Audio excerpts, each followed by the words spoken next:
Hey YouTube, welcome back to my channel, and today we have another new casting for 2020. This is from Hot Wheels, from the factory fresh. It's the 2019 Audi R8 Spyder. There's a cool card art and there's the back of the car. That's 1 out of 10, factory fresh. Let's open her up. Setting it free in the wild, the beautiful R8 Spyder in white. It looks so damn good in this color. The lines are very clear. This is the facelifted version of the new R8. It's far more sleeker and more aggressive looking than the 2016 model. Look at those lines, those curves, those aggressive headlights, the front grille. Very well detailed. There's the Audi badge in the middle of the hood. Now this is a mid-engine car with the Hot Wheels license plate up front. Well done by Hot Wheels. Now onto the side, it is rolling on PR5 gray wheels. These are plastic.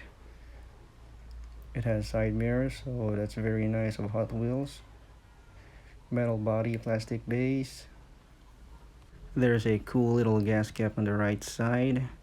Now taking a look at the interior, it's all black. It's all plastic, very basic, nothing fancy. There's no leather, suede, or stitches inside. That's what you can expect on a Hot Wheels car, but very nice nonetheless.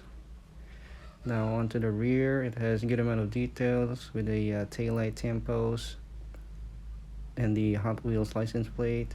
I like the molded dual split exhaust with the diffuser, very sweet.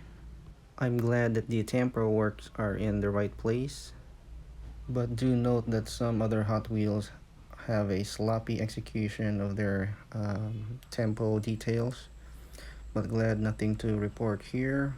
There's a plastic base, it's riveted upon, and there you have it, the 2019 Audi R8 Spyder. A very nice new model for 2020, a must-have for Audi fans. Leave a like, subscribe to my channel for more content like this. Stay safe everyone, and I'll see you on the next one. If only this was a hardtop, it would have been epic.